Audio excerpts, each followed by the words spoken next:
And we're in Janna Carrozza's studio right now, watching her work with her loom. Janna's a local artist and a teacher, and she works with fabrics in the area. So we're getting a first-hand look at how she does her particular weaves here. So, hi Janna, how are you doing today? Hello, doing very well, thank you. This is quite a workout. Yes. Really? Definitely is. So, tell us a little bit about yourself. What do you? You're a teacher for Reading. I've been a high school art teacher for the past 9 years, and I've been a fiber artist for even longer. I'd say about 14 years throughout college, and throughout my career as a teacher. Basically, I weave eco-friendly fiber. I use only eco-friendly yarn. So I basically use soy silk, comes from the byproduct of tofu, tencel, which comes from the pulp of wood, organic cotton only. I also use corn silk, banana silk, and I pretty much dye a lot of my fibers with natural dyes, plants and flowers. And I try to keep it as eco-friendly and natural as possible. So that's a big part of your aesthetic. You don't use any artificial or any kind of plastics or anything at all. You right, no synthetic dyes. No synthetics, yeah. I will sometimes purchase eco-friendly yarn that's already dyed, but that's as far as I go as far as synthetic dyes. Usually a lot of the eco-friendly yarns are dyed pretty naturally. Sometimes they're not. I usually make clothing out of my fiber that I weave. However, I also frame my pieces and create wall hangings. Usually the wall hangings take the whole length and width of the wall if I do put it up, or I can put tons of wall hangings on one very long wall. So you recently have a exhibit taking place over at Gallery 908. Yes. Yeah, we have some photographs of that.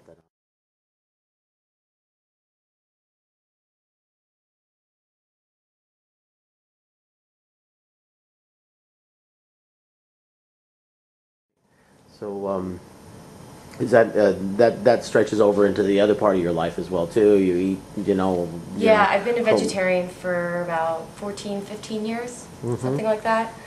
And I eat pretty healthy. I do like to do yoga when I get a chance, and I try to work out as much as I can. Oh, I love yoga. I practiced it quite a bit when I was younger. I kind of got away from it, but yeah, sometimes this takes up more time and teaching, obviously. So let's take a look at this loom here. I mean, this is a huge piece of equipment here. Yeah. I mean, really. I had it custom made when I was in college, and this is a sectional warp beam on the back. So this actually gives you the opportunity to put like as much yardage as you want. I usually put about 40 yards on at a time. The yarn essentially comes from the spools. And we usually have about 900 yards on a spool. And then I would actually crank each section one at a time. And say I'm putting 40 yards on, I'd be cranking this one section for 40 yards and then all the way down. So sometimes this would take me the better part of a day, maybe even 2 days, if I don't have the whole day, just to crank all the yarn onto the back using the spool racks. So there's a lot of preparation. Yes, yeah. And then a very large portion of my time is with a piece of graph paper and graphing out and designing my pattern. And then once I have my pattern numerically designed and ready to go, I sometimes tape it up here so that I can see what number I'm actually going to be doing next. But each one of these little heddles actually is in numeric number. So this would be harness 1, heddle 1, harness 2, heddle 1 on harness 2, and 3, 4, 5, 6, 7, 8. This is an 8 harness loom. You could have a loom with more or less.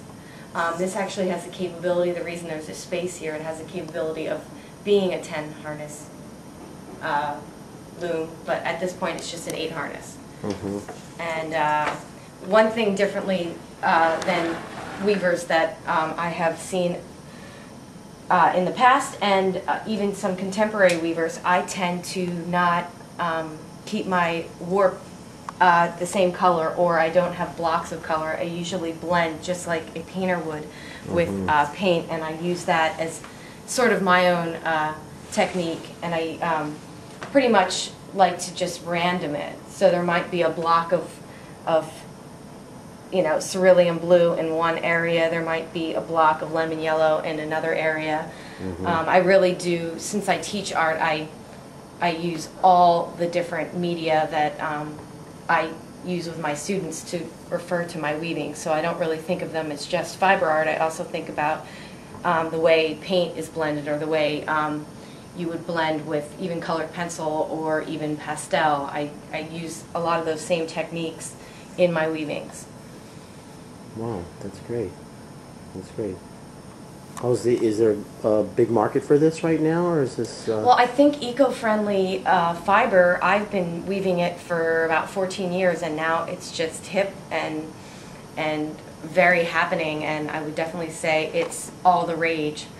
Not that I ever try to be hip and happening, but I think what ended up happening is it just worked out that way, that everybody's trying to think about the environment and think about being conscious of the environment. And so right now, the things that I'm weaving, I would say, is something people are probably interested in finding a little bit about. You know, I'm really conscious of what I weave, and what materials I'm using, what fiber I'm using. Okay. Well, that's great. Okay.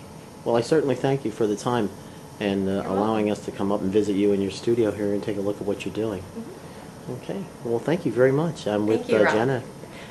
This is Janna Carrozza, and I'm Ron Shire. Thank you.